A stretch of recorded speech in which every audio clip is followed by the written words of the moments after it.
Deixa eu te perguntar, eu fui lá no teu programa, né?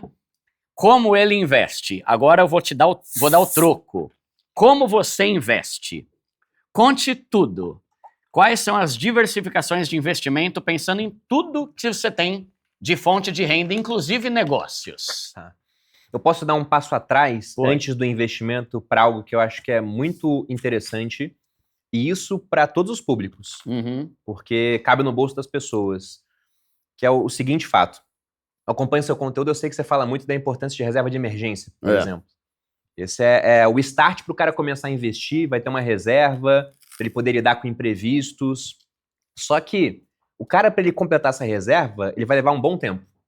Vamos dizer que ele quer ter 6 meses de custo de vida, para boa parte das pessoas, custo de vida é igual remuneração no Brasil, numa aplicação muito líquida, muito segura, né? Se ele poupa 10% ao mês, então, sem contar rendimento, vai levar 10 meses para ter uma remuneração, 20 para ter 2, 30 para ter 3, para ter 6 vai levar 5 anos, 60 meses. E se algo acontece 5 meses depois que ele começou a reserva de emergência, não tem quase nada lá para lidar com o imprevisto. Então, por exemplo, algo que eu tenho já há muito tempo, desde que eu era militar, porque afinal de contas eu tinha uma profissão que era perigosa, estava de paraquedas, tinha armamento, veículo pesado, é um seguro de vida.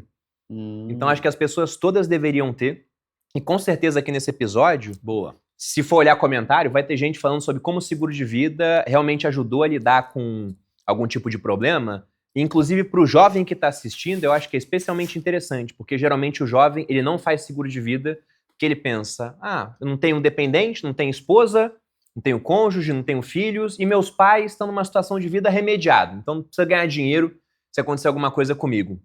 Só que seguro de vida também serve no caso de acidentes e no caso de doença. E se a gente pensa no jovem, esse cara tem muito potencial para fazer muita coisa durante a vida. Então tem cara assistindo o seu programa hoje com 18 anos que com 30 vai ter construído um negócio, vai ter contratado pessoas, vai estar milionário. Só que isso vai acontecer na trajetória normal da vida dele. Agora, se com 20 anos ele é atropelado, e aí ele não morre, mas ele fica com uma sequela que impede ele de trabalhar como ele trabalhava antes... INSS meia boca. Exato. E aí ele não vai ter como construir aquele negócio, por exemplo, da mesma forma. O seguro de vida é isso. Você paga pouco para se proteger da pequena chance, que sempre existe, de algo dar muito errado na sua vida. Se acontecer, porque o cenário base é não ter que usar o seguro. Essa é a melhor hipótese. Mas se acontecer, recebe uma bolada para que você possa lidar melhor com o problema. É um negócio, né? Melhor ter e não precisar do que precisar e não ter, né? Exato. E é engraçado isso aí que você falou, né? É barato um seguro de vida, né? É barato. O pessoal pensa que é tipo igual seguro de carro, que é 3 mil, 4, 5 mil, é bem menos, né? E aí você vê o seguinte, né? Seguro de carro é mais caro que o de vida, geralmente, é que depende da idade. Só que as pessoas geralmente têm seguro de carro e não têm seguro de vida.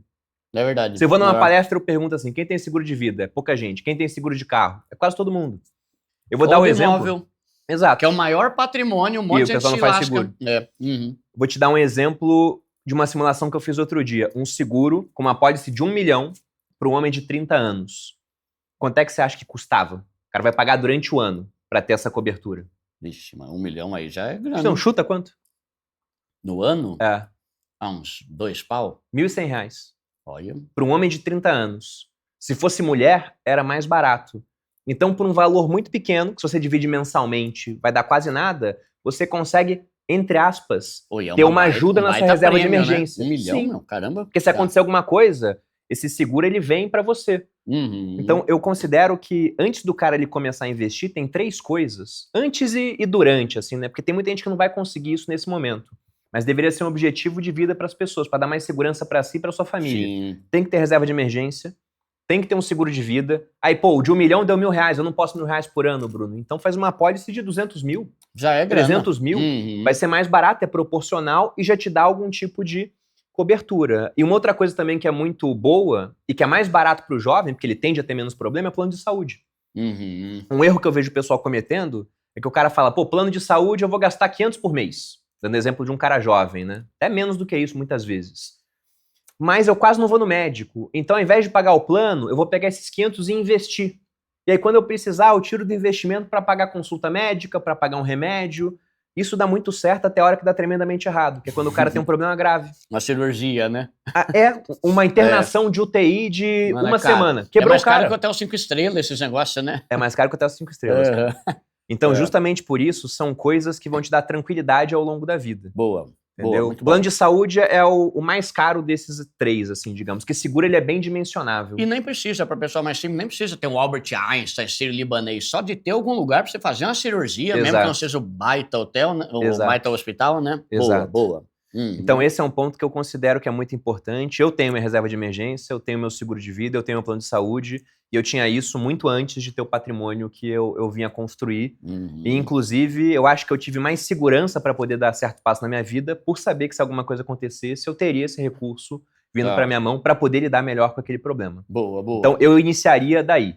Agora, pros investimentos, como é que eu penso? Você tem um negócio muito próspero aqui no Brasil. Só que se o Brasil começa a ir muito mal, isso afeta o seu negócio, certo? A mesma coisa com o meu. Então, como eu já estou casado com o Brasil nos negócios, eu penso que nos investimentos a gente tem que equilibrar a nossa vida no sentido de buscar mais segurança. Então, eu invisto muito mais fora do que dentro do país. É mesmo? Porque o meu negócio depende do país. Então, eu prefiro ter meu patrimônio dependendo mais de coisas que não estão sujeitas às dinâmicas do Brasil. Se der ruim, teus negócios vão se lascar. Mas se der ruim, as suas finanças não vão se lascar. Exato. Tá. Então, eu considero que isso é quase um bote salva-vidas. Porque se o Brasil se mantiver o que ele é, e o que eu considero que é o Brasil? O Brasil é um aluno nota 4 na escola, que quando pega a recuperação, ele estuda, aí ele tira 8. Aí todo mundo fala, pô, o Brasil é inteligente, ano que vem vai pras cabeças. Só que ele volta a usar drogas e tira 4 de novo, entendeu? Então fica 4, 8, 4, 8, num ciclo eterno. Se o Brasil se mantiver dessa maneira, meu negócio ele vai dar certo. Tá.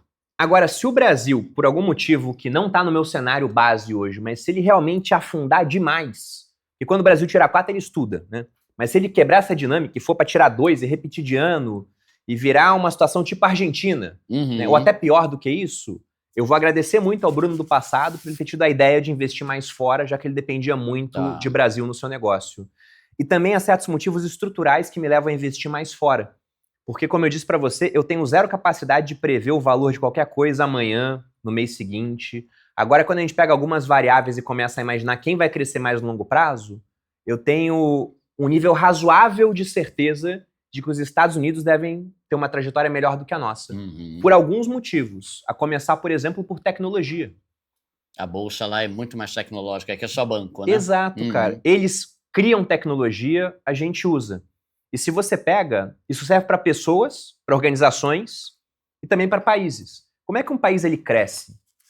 Ele cresce sendo mais produtivo, produzindo mais. E há basicamente, de maneira muito resumida, 2 formas de produzir mais.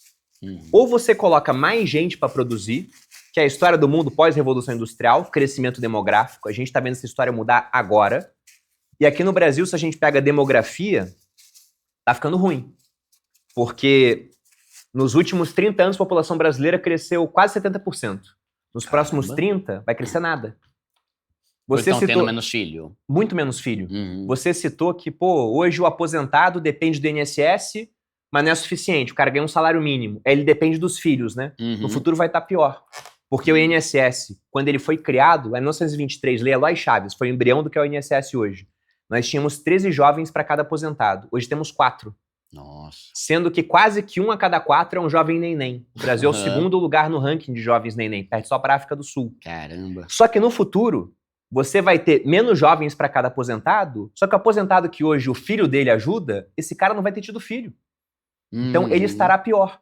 E se você pega a demografia americana, lá é melhor. Então vai ter mais gente, até porque eles atraem mais imigrantes. E não só o cara que vai para lá para fritar hambúrguer, limpar chão, eles atraem pessoas muito qualificadas. Se eu pergunto para você e para a audiência, as cabeças mais inteligentes do Brasil estão no Brasil ou estão fora do Brasil? Estão fora, né? Eu fico na dúvida do Brasil. Agora, se eu pergunto, as cabeças mais inteligentes da Índia estão na Índia ou estão nos Estados Unidos? Estados Unidos. É tudo CEO de empresa tech. Tem um monte de gente mega inteligente da Índia que não está na Índia mais. Então, eles atraem mais gente, eles têm mais filhos, a demografia estará melhor. Se a gente pega a previsão da ONU, a previsão é que até 2050 o mundo saia de 8 para 10 bilhões de pessoas. Só que esses 2 bi a mais não estão distribuídos igualmente no mundo, porque nada está.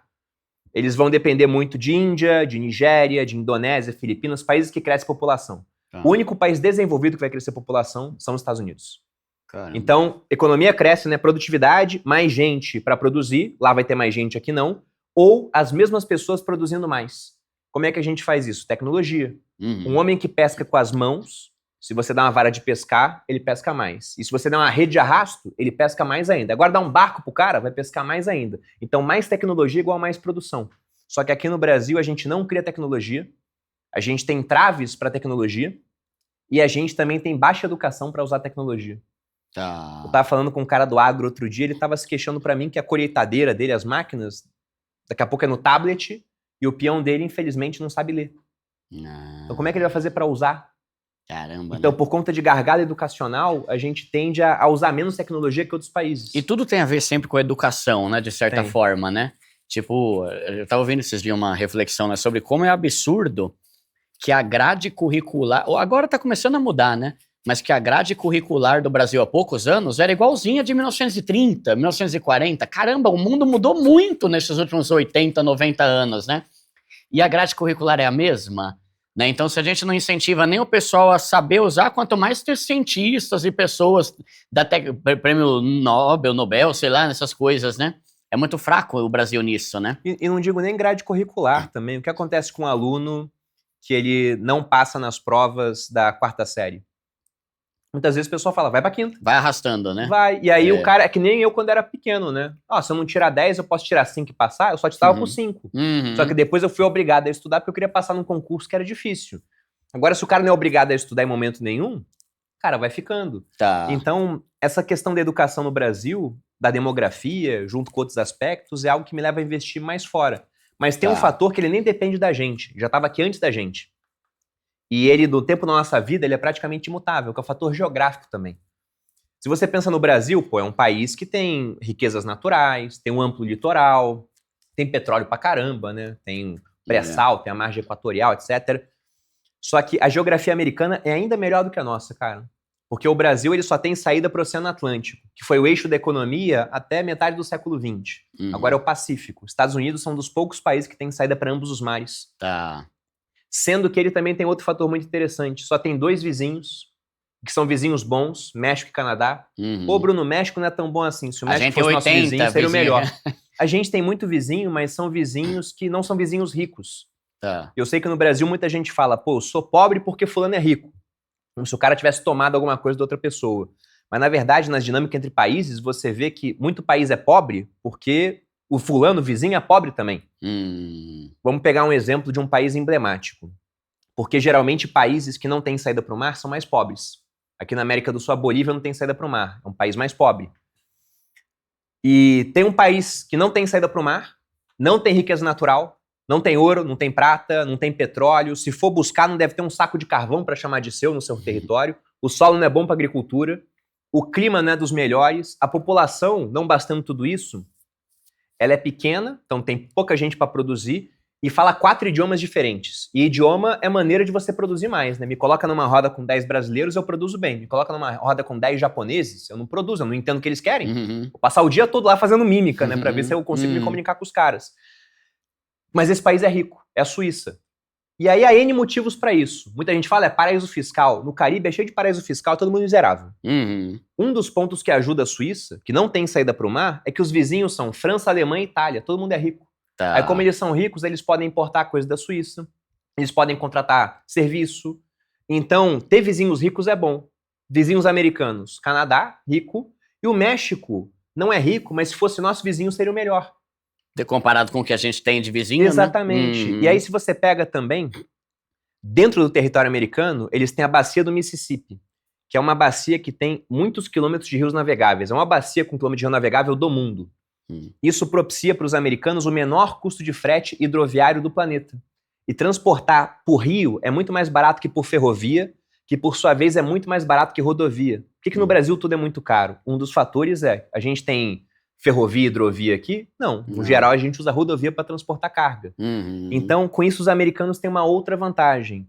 Eles expandiram para o oeste para não ter mais vizinhos, né? Tem um amplo território, tem muita riqueza natural. Aí você vai pegar e comparar com outros países, a Rússia, por exemplo. Cara, não tem saída para o mar boa igual os americanos. A China, mesma coisa, não são autossuficientes em energia nem em alimentação. Então, os fatores geográficos lá também são muito favoráveis. A gente pode falar que, pensando em fatores econômicos, os Estados Unidos, eles ganham a loteria geográfica do mundo.